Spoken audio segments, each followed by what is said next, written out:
That's right at it.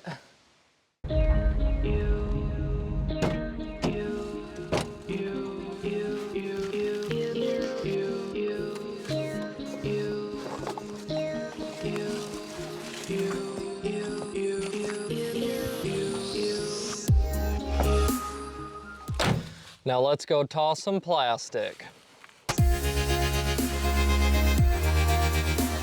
Ladies and gentlemen, welcome back to the channel. Today we find ourselves on a pretty gloomy day here in Delhi Charter Township, I believe, taking on River's Edge Disc Golf Course, the counterpart to the very famous Renegades Trail. And we have hole one, looks pretty tricky, 314 feet.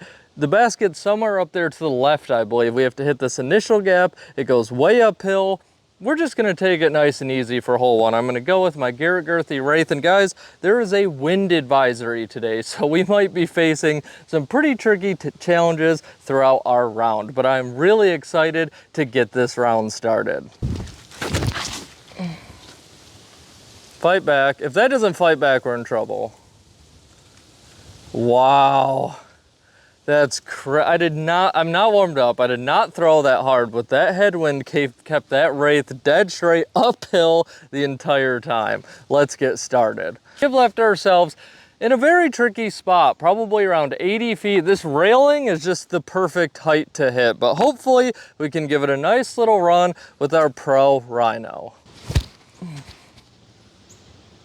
Noodled it, but safe. For the par, hole two and 671 feet. The basket's dead straight, kind of pin high from here, but in between here and there, a massive ravine, dropping a ton in elevation. Like I mentioned, 45-mile-per-hour gusts out here, so ripping a distance driver is kind of terrifying. I could easily hit the Parks building. That's not a joke at all, but it is mostly a tailwind, so I think we will be able to avoid that, but that's what we're here for. So we are gonna full send our Hades. Why did I throw that so low? Not a ton of distance, but safe. I really wanted to give this disc a lot more height, but I think that would have turned out very bad for us. We are still a long ways away with this branch right in front of our line of sight here. I would say we're probably around 230-ish feet, 240-ish feet to the basket. I'm gonna disc up to my Kotuku. Man, everything. All right, it skipped up there. I was nervous. I was hanging pretty straight for a while, but the stability came in. Even a little tester putt like this today feels like an absolute miracle if we can knock it down. Oh, oh my gosh. It's still rolling. Love the wind. Everywhere around this basket is just a massive hill, and yeah, with this wind, we could be here all day. Oh, man, that would have been one of the best par saves I've had in a long time. Hole three, and the tee sign says it's 320 feet. Now, I don't have my rangefinder, unfortunately, but that does not look like it's 320 feet, but we'll trust the sign. We need a nice little flip up with a left finish. I'm gonna go with my Hex. I mean, if it's the number, yeah, I don't think that's 320 feet. Maybe 270? I don't know, but I didn't throw it that hard and we're past the pin. Now this is where a lot of people are gonna comment and say, Hunter, you don't need a rangefinder, you can use UDisc. UDisc says this hole's 378 feet, so it's none of the above, 250 max. After reading a lot of reviews, one thing that was just very commonly said about this course is it's absolutely great if everything works out, but it floods, I guess, pretty often and has the worst mosquitoes of all time. One person even left it a 1-star review saying that they believe, scientifically backed, this is the birthplace of mosquitoes. So yeah, you can say I'm very thankful that we're here in the cold time of year. Hole 4, absolutely gorgeous. 276 feet. It is a nice little tunnel shot slash kind of an ace run here. We are gonna go with our Rhino. Oh, where's your stability? Gone? All right, it should leave us a putt. Nice long Annie Rhino shot. Standing here, it does look like there's two different pin locations. I can see the longer one because the Rhino is not going deep on 276 feet, but I see the other pin placement. So I'm guessing we're playing shorts. I'll see if I can find a better layout. That the tee signs obviously aren't even remotely close. Hole 5, 236 feet. We have a tight little tunnel shot, slight Annie the entire way. We're gonna go with the Rhino. I don't think the Envy is gonna be leaving the bag today. I have no anticipation of this wind dying down or actually going for any ace runs. Settle down. All right. Anticlimactic, but it's up there. This course definitely likes to add in rollaway potential on the greens. Hole 6, 482 feet. And as you can see, we are going a mile uphill, which means we are gonna go flippy. The tee sign says the basket's tucked way off to the right, but we're not entirely sure. We'll have to figure it out when we get up there.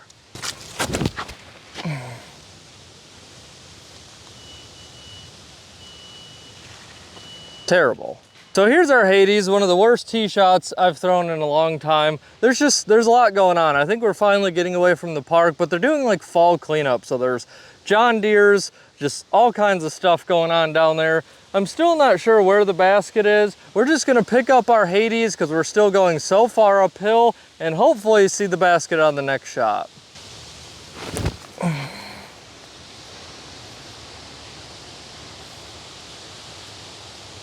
That was actually very good from that lie. That's why I like the Hades. When you're very limited on power, you can still get a lot of distance. That upshot turned out a lot better than I expected, giving us a chance to be able to knock down what would be a very great 30 save. Not with that putt, it's not. Can someone explain to me what this is? I've seen about 4 of them. They match the trash cans perfectly, so props to whoever built them, but I don't know what they're for. I have no idea. On this side, they have a little hole here. So I don't know. If you have any ideas or if you actually know the answer, let me know. Hole 7, 288 feet, dead straight downhill. And if you guys know me or know the channel at all, these shots are my kryptonite, the downhill dead straight ones. But I believe for the first time, we are gonna throw the Paradox. I have been doing some field work with this. I took out the old DX Stingray. Big shout out to Rourke for giving me this absolute beauty of a disc, but hopefully it can show out for its first throw on the channel.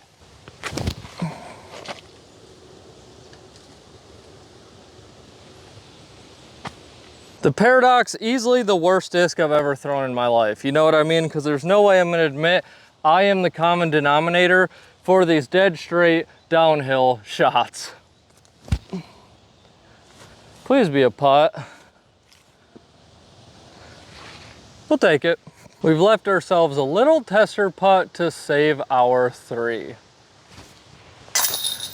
Try not to take too much time on these putts. Not in this wind, just low, lot of spin. Hole 8, let me tell you something, it feels amazing to finally be in a t-shirt again and to be able to rock the Tossing Plastic merch. So remember guys, if you want to get one yourself, the website's in the description. But we have hole 2, 242 feet.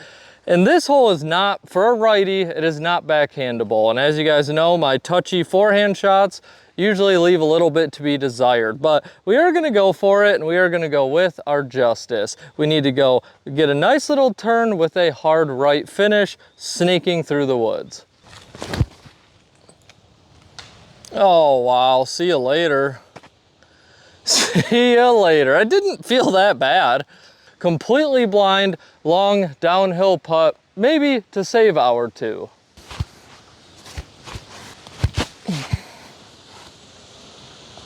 I don't know, maybe it was close, maybe it wasn't. Wow, am I happy that our hammer stopped.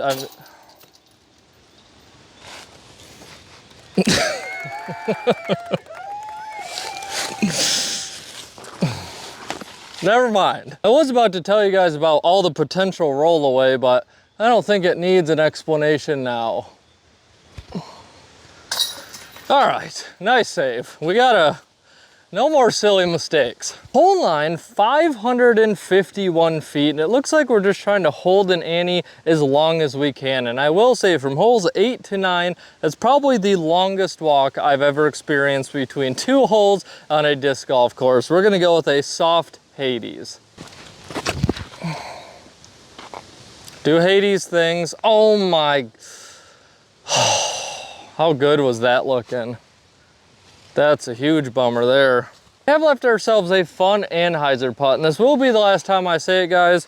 The T-sign distance, these are in a short pin, and there's no layout for them on U-disc as far as I can tell. So the distances, they just are what they are. We are just gonna go old school with it, but hopefully we can get off a nice Waka Waka shot.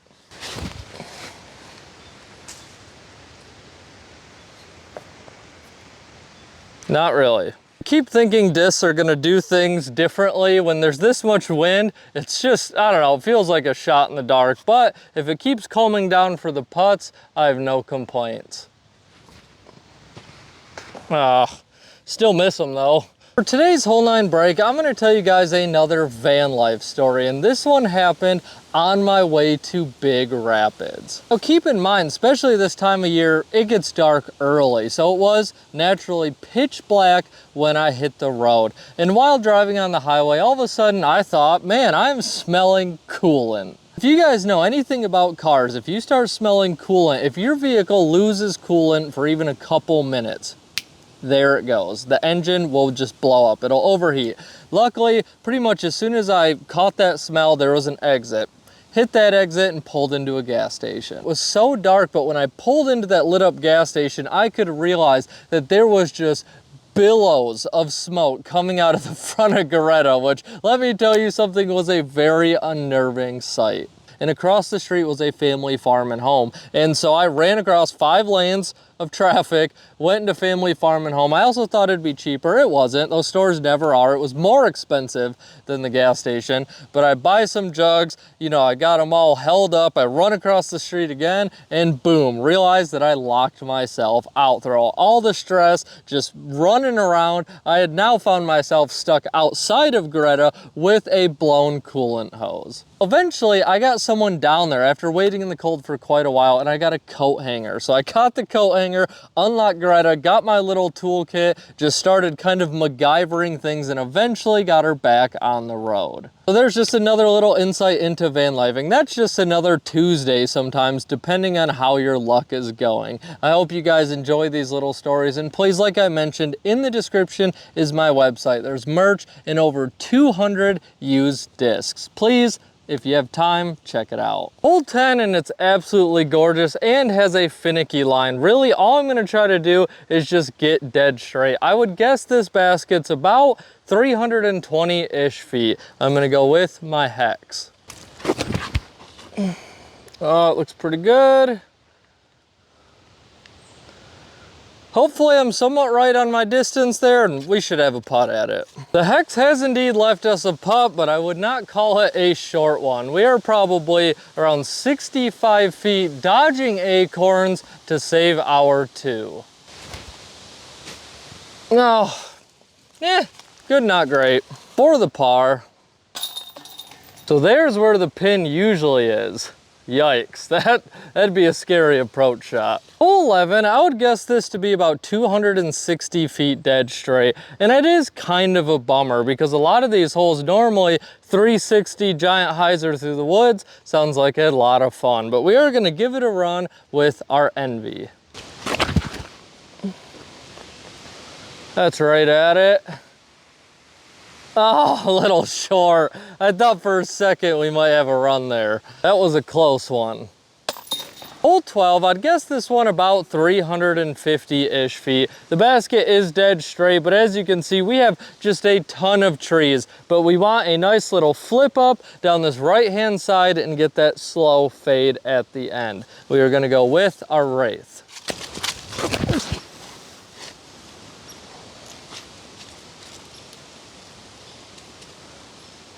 That might be farther than 350, not sure. The right's got about pin high. I was pushing to try to get a little more straight, little more flip up on that shot, but I have no complaints. We've left ourselves probably around 50 feet, little straddle putt for the 2. Oh, short, noodled it. Hole 13, and man, the back 9 is definitely gorgeous. We have 274 feet, kind of a tight little tunnel shot where we need that stability to kick in. And if we get a bad enough tree kick or a bad enough release, the river is right there along the right side. We are gonna go with our Kotuku. Get up there. Man, I'm guessing it's the leaves, but the discs are getting huge skips off the ground, and I did play that a little safe.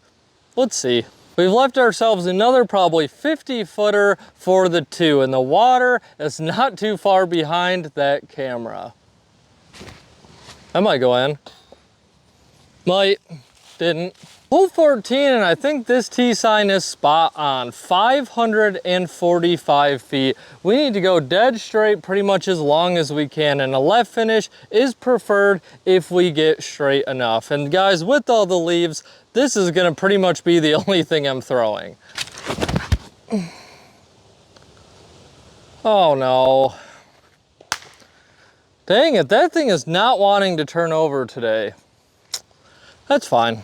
We have left ourselves a somewhat manageable approach shot, very meat hook hyzer shot. I would guess probably around 100 feet. We're gonna go with our Kia. That feels about perfect. Yeah, I'd say so. For the 3. One thing about this place is the beauty and the park itself. As you can see right here, we have this awesome fire pit with this huge storage shed just full of wood, and then over there, that's the whole, I think it's 2's tee pad, that just beautiful long crazy shot. And then when you look here, you just have, you know, while you're sitting by the fire, I mean, look at that view. It's just, nothing beats fall colors. There's just something surreal feeling stepping up to a tee pad with these fall colors. I know I've mentioned it plenty, but if you appreciate nature, it just doesn't get any better than this. Nice and simple, 300 feet, dead straight, going with the hex. Just don't skip and we'll be fine.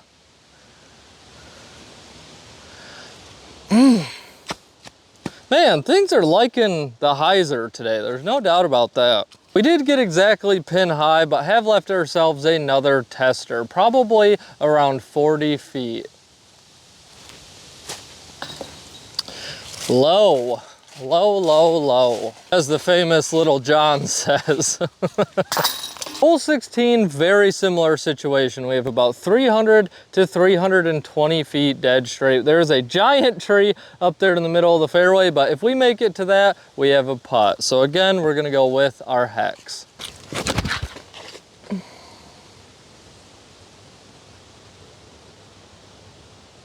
All right, pretty much the same result. A lot of hyzer. I've been pretty proud with my putting, even with this crazy wind. Wind and putting have always been my Achilles heel, but I would love to just finally knock down one of these 50-footers. Nope, short again. Yep, short again. Hole 17, and this is a short one. I'd guess probably 120-ish feet, but there is a tree just perfectly in line with the basket, making the ace run a bit more difficult. It does suit up well for a forehand, even a skip shot, even just sending a hyzer right at it. That's what we're gonna do with our Rhino, but with this much wind, I think it's gonna be more luck than it will be the shot. How sad was that? Immediately mashed to the ground. That is like the saddest layup ever on a 120-foot hole. Birdie is still a birdie. Rounding off our awesome day here playing River's Edge, we have hole 18. The tee sign says 292 feet. Now, I don't see the basket. It is way uphill, but it seems like a pretty legitimate number. And one thing I will mention, looking on UDisc, it seems like we are a country mile from the parking lot. Maybe the farthest I've ever seen a course end from the starting point. So just a little cherry on top to the end of your round. Like I mentioned, the layout here is a little bit wacky, but hopefully hopefully we can just make our way, slide somewhere up that hill, leave ourselves a long putt. And for the first time, surprisingly, we are gonna go with our Leopard.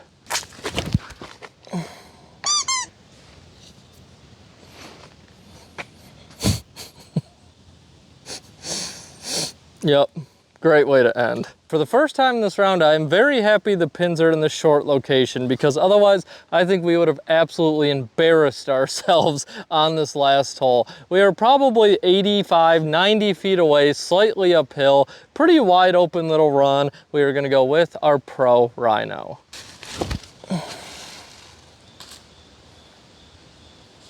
All right, we'll end on a very lackluster par. That's always what I'm shooting for. I don't think that we can call this a good note. And that wraps up today's video at River's Edge here in Lansing, Michigan. And guys, this course has so many factors to it that, to be honest, I don't even know if I can give it one. Right off the bat, I will say with better tee signs, the back nine of this course would be in the nines. Like, it is just so gorgeous, fun shots. I love the addition of the water hazard. The back nine here was an absolute blast. Now the front nine is fun, it's enjoyable, the layout's kind of wacky, it's all very in a congested place, also with park, like there's grills, picnic tables, there's a whole bunch of stuff going on around that front nine. And like I mentioned, the layout here is kind of wacky. You have one extremely long walk between holes. Sometimes you throw a fairway and then you turn around and walk all the way back up to the tee pad. It can be a little confusing. They do have some signage out here, but I did have to use U-Disc a few times. And from how it sounds, in the middle of the summer, this course is almost unplayable. Has a ton of flooding issues, which is very evident while I walk through during the dry season, and the bugs will make you want to rage quit immediately. And the other big weird complication that I didn't expect is the baskets are in a short location. I didn't even know that was a possibility. I didn't see it on a layout as I researched this course, and I do feel like I kind of missed out on some of the experience because of it. Now also, it is $5 a day for non-residents to park, plus $5 a day for non-residents to play disc golf. I thought that was very interesting because this park is huge, gorgeous, offers a lot of different amenities, but for some reason disc golf is the only one you have to pay extra for. When I give overall ratings, things like mosquitoes and flooding, I don't really take into consideration because, you know, that is just a coin toss on honestly a lot of different courses. Some have more than others, but I am going to pretend that the pins are in the long locations because I do think that is crucial. And with all of that being said, and the fact that it shares the property with Renegade Trails, a top 60 course in the world, I'm going to give River's Edge an amazing score of 8.5 out of 10. And I think that is mostly off of the back nine. The front nine had that one long, awesome bomber scenic hole. But again, guys, those discs can fly anywhere. There can be a bunch of park people off to the left. If you overturn something, you can hit a building or go into a parking lot. So really, a lot of it's sharing Renegade Trails, a beautiful park, and this back nine. I hope you guys enjoyed today's video. Now it's your turn to go toss some plastic.